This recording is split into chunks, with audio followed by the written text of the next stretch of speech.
there is magic in that step. Yeah, Trip again. Going back to the movie, you photographed the challenger to the mayor. I noticed that in a lot of scenes you photographed him with hard light, and when he was inside his office, there was like hard light coming from above, and he was sort of squinting when he was talking. Even when he was inside the car, it was hard light on his eyes, and he was squinting a lot. Mm-hmm. Was that by design to show him? No, it wasn't actually. It was not really.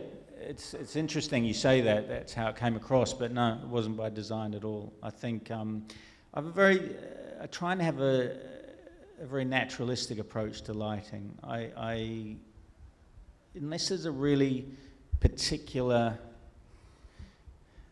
I mean, it's not entirely true, but in the context of what you're saying, that sort of situation, I personally tend not to use lighting in that way as an instrument in that sense. I'll more create an overall mood for a scene through lighting rather than create a particular effect on an actor within a scene. I'm not saying it's wrong to do that, just my personal way of working doesn't really do that. But what sort of decisions were photographed the subtext?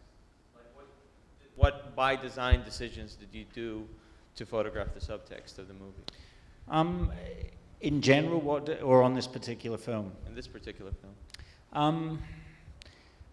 Because the language on this film, I really wanted to get away from the classical noir style of deep shadows and contrasty things that, even though it's that sort of film, I was trying to find not necessarily a look that was just unphotographic in a sense, but somehow found a space between those two places. Between a very naturalistic, unaffected style and a very specific noirish or some other very specific lighting style. In this particular movie, I wanted really to put the audience in a place where they just felt they were immersed in the world. So I'm trying to think, in answer to a question, if there was anything in the film that was, I used lighting as a specific instrument. I think when you go onto the rooftop where he met the mayor's wife, there was, in general, in their world, I wanted to get a sense of a sort of, you referred to it earlier, this golden light thing. I think what I set out to do more was give that sense of perfectness, and the fragility that comes from a world that seems to be perfect, perfect soft lighting and a manicured environment they live in where, they want for nothing. And really what's going on is that world that seems so perfect on the outside is really crumbling. And so I felt like by creating a lighting and visual style that was really slick, almost had a sort of, commercial look to it, that would play to the fact that all was not good in that world.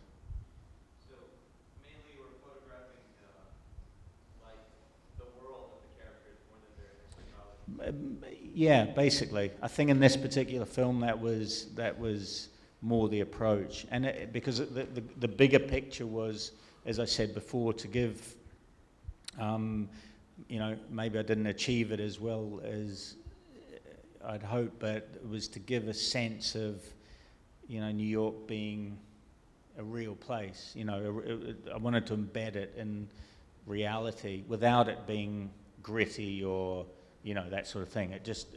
I wanted to have an observational quality to it that wasn't as extreme as, like, you know, a documentary feel in a sense. So I think I was getting the signal. We have time for one more quick one. Any other questions in the room? A man up here.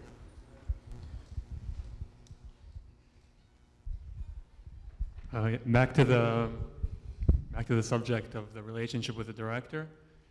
Is there a line that should not be crossed by the director, in your opinion?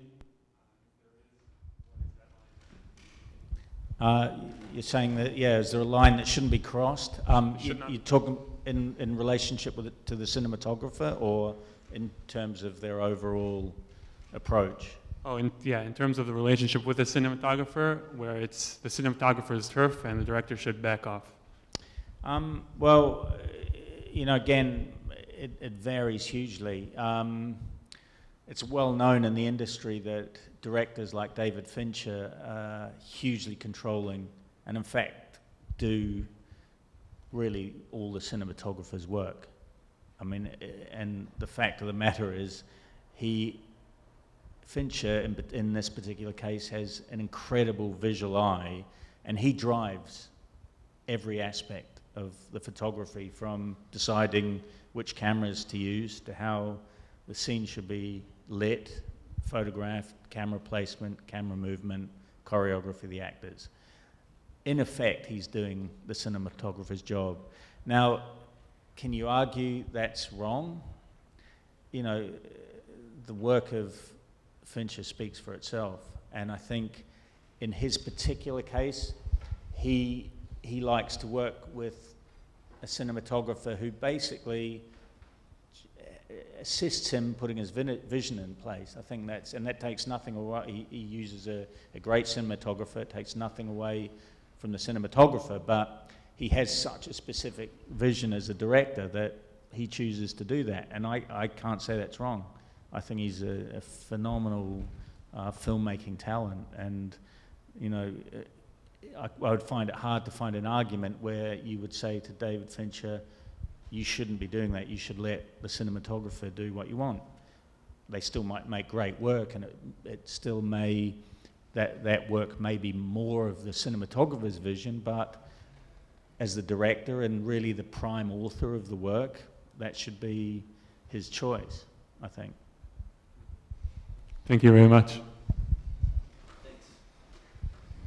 Yeah. Thank you. Thanks.